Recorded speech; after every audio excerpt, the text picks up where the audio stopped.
이따 또 뒤에 여쭤보려고 했었는데 말이 나왔으니까 지금 여쭤보면 실패한 교사라고 해서 그게 죄가 안 되는 건가요?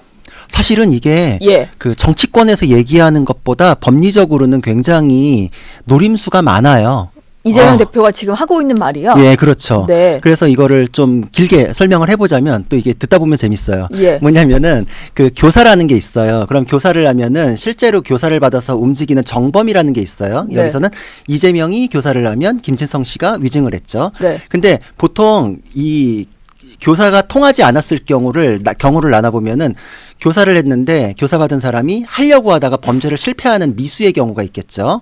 그리고 교사를 했는데 교사를 받은 사람이 거절해요. 나 안 받겠다. 나 싫다. 라고 하는 경우가 있겠죠. 예. 그리고 교사를 했는데 이 정범이 나는 원래 그런 범죄를 저지를 마음이 있었기 때문에 교사에 의해서 범죄를 저지른 게 아니라 그냥 하고 싶어서 한 거니까 그 교사가 효과를 미치지 않았다. 이렇게 법적으로 3가지 경우가 있어요. 근데 여기서 재밌는 게 예를 들어서 제가 누구에게 절도를 해라 그랬는데 그 사람이 미수에 그치면 절도 미수가 되겠죠. 그렇죠. 그럼 저는 절도 미수에 대한 교사가 되겠죠. 근데 위증은 미수범 처벌이 없어요. 미수범 처벌이 없어요? 없어요. 예. 그래서 위증 교사의 경우에 위증을 하려다가 안 했다라고 했을 때 만약에 미수라는 거를 생각해 보면 위증 미수가 없으니까 위증 교사도 성립을 안 해요. 그리고 예. 위증을 교사를 했는데 그 김진성 씨가 난 싫다라는 식으로 거절을 했다라고 했을 때는 받아들여지지 않았잖아요. 그러면은 실패한 교사는 예비 음모에 의해서 처벌하게 돼 있거든요. 근데 위증죄와 위증 교사는 예비 음모죄를 처벌하는 규정이 없어요, 또. 그러면은 지금 이재명 대표가 하고 있는 것은 본인이 어떤 무죄를 선고받기 위한 마지막 수단처럼 얘기를 하는 거군요. 그거예요. 노림수가 그거예요. 왜냐면 예. 정치적으로는 내가 교사를 한 게 맞다. 근데 실패했다라는 거는 정말 정치인으로서 이제 정치 그만둬야 될 정도의 얘기잖아요. 예. 정말 면 빠지는 거잖아요. 네. 내가 교사를 했다는 걸 깔고 들어가는 얘기잖아요. 그럼에도 예. 불구한 거는 난 어떻게든 살아남겠다 이거예요. 이렇게라도 살아남자. 구질구질하다는 얘기 들을지언정 불가벌이라서 처벌 규정 없으면 나는 그러면 결국은 무죄는 받을 수 있지 않냐. 예. 위증죄에 대해서는 예비 음모나 미수범 처벌 규정 없으니까 그거에 대해서는 나는 실패했다라는 것만 가지고도 되면은 자기가 경험으로 아는 거죠. 뭐 형수에 대해서 쌍욕한 거 모두 다 알지만 지나가고 나면은 그냥 그 자리 지키는 데 대해서 큰 영향 없잖아요. 예. 여태까지 온갖 논란이 다 있었고 전과 사범이잖아요. 근데 또 지나고 나면은 그것 때문에 자기가 지금 어디서 물러나야 되는 관계 없잖아요. 위증도 교사했다. 그냥 나 무죄 받았잖냐. 그럼 나중에 무죄 이것만 나오면 난 그냥 간다. 어떻게든 살아남겠다. 정말 유죄만 아니면 된다. 이제 이런 거기 때문에 유죄만 아니면 된다. 예. 그러니까 지금 실패한 교사라는 걸 꺼낸 순간 정치적으로는 사망 선고를 받아야 되는 게 맞다. 근데 나는 그럴지언정 유죄 판결만은 피하겠다. 이제 이런 거죠. 법리적으로는 굉장히 머리를 많이 굴린 거다. 이렇게 볼 근데 수 저는 있죠. 궁금한 게 이 이재명 대표의 논리가 성립을 하려면은 실패를 해야 되는데 그렇죠. 실패하지 않았잖아요. 그렇죠. 그게 예. 핵심이에요. 그래서 네. 정말 뭐 이렇게까지 하나 싶은데 가장 핵심적으로 패착인 게 김진성 씨는 위증을 했어요. 예. 그래서 지금 검찰에서도 즉각적으로 반박이 나왔던 게 이재명 대표는 그랬어요. 교사를 했다고 하더라도 김진성 씨가 그걸 받아들이지 않았다라고 하는데 이 내용을 받아들이지 않았을 뿐만 아니라 법정에서도 진술하지 않았다라는 내용을 막 SNS에 계속 써요. 지금 예. 이제 그만큼 겁나는 거겠죠. 네. 근데 검찰에서 그래요. 당시에 김진성 씨가 그거에 대해서 이재명 대표가 원하는 대로 증언을 했다.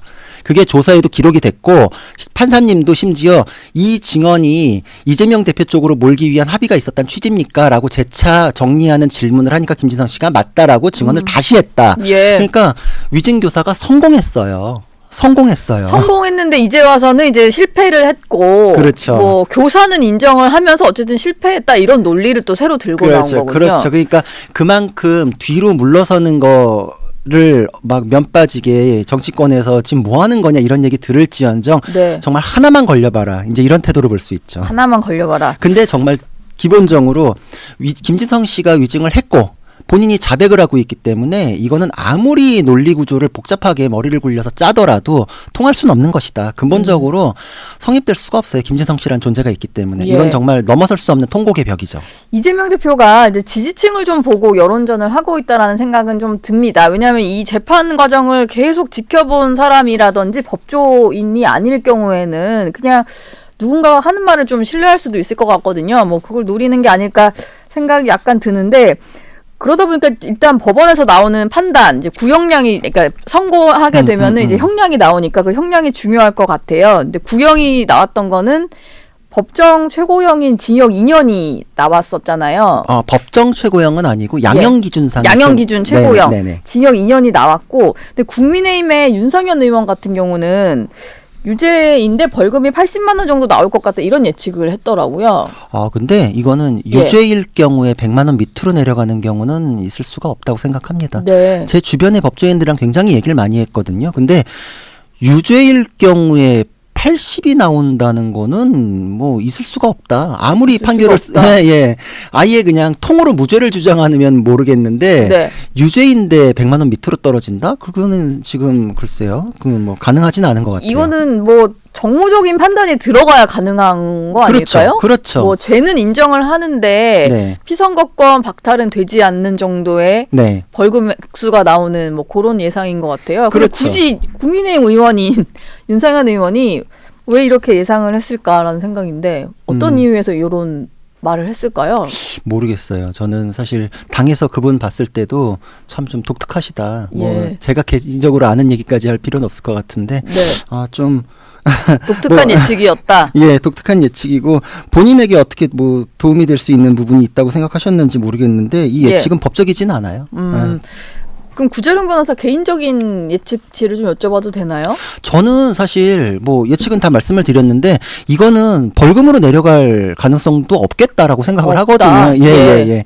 그리고 당선 무효형은 뭐 어떻게 되든지 당선 무효형은 당연히 나온다라고 생각을 하고 굳이 이제 형을 꼽자면 징역 1년에 집행유예 2년 정도가 딱 맞고 그나마 야당 대표고 여러 가지를 고려를 하더라도 예. 6개월 징역 6개월에 집행유예 2년 뭐 요 정도까지 저는 그 정도까지 생각을 해요. 벌금형도 그런 생각은 아니다. 아니에요. 예. 무조건 집행유예형은 나올 것이다. 네네네. 이렇게 보시는군요. 그게 뭐 더 얘기하자면 뭐 지금 이제 쭉 연결되잖아요. 김혜경 씨 사건도 저는 유죄로 보고 네. 그건 한 벌금 200만 원 정도. 그리고 위증교사에 대해서는 실형 1년 정도. 이제 그 정도 예상하고 있어요. 예. 줄줄이 선고가 나올 예정인데 민주당은 뭐 이재명 대표도 계속 SNS에 글을 올리고 또 당에서는 친명계 좌장이라고 불리는 정성호 의원도 이제 인터뷰를 열심히 하고 있는데 트럼프 미국 대통령 당선인 사례에 좀 빗대서 얘기를 하더라고요. 뭐 이게 좀 어떻게 연결되는지 모르겠는데 국민 주권주의가 최우선이라는 측면에서 판사들이 판단을 내릴 것이다. 이렇게 이제 미국 대선과 연관돼서 얘기를 좀 했습니다. 이건 좀 어떻게 들으셨나요? 궤변이죠. 예. 궤변이죠. 그 다 자신의 영역이 있잖아. 삼권 분립이 있고 국민이 선거로 하는 영역이 있는데 만약에 그럴 것 같으면 공직선거법이나 이런 걸 뭐하러 만드나요? 공직선거법 그렇죠. 그렇죠. 거기에 그냥 당선되면 다 사하노라 이렇게 해버려야 되지 않나요? 예. 근데 뭐 공직선거법이나 여러 범죄에 의해서 유죄가 됐을 경우에는 선거권, 피선거권이 박탈되는 규정들을 국회에서 만들었잖아요. 네. 국민의 대표들이 그걸 원해서 만들어 놓고 이제 와서는 그걸 부정한다? 그거는 그 뭐 헌법 체계를 부정하는 거다 이렇게 생각을 해요. 네. 그리고 제가 예전에 재미있게 봤던 그 법정 드라마가 있는데 거기에 그런 대사가 있거든요. 민의에 의해서 판결하기 시작하면 그건 사법의 종말이다. 라고 얘기하거든요. 그러네요. 예, 여론 예. 재판이 되면 안 되는데. 그렇죠. 예. 뭐 불리한 얘기만 있으면 여론 재판이다, 마녀 사냥이다 이렇게 하고 유리한 내용을 끌 거는 광장으로 뛰쳐나가 가지고 여러분 모여주세요, 지켜주세요.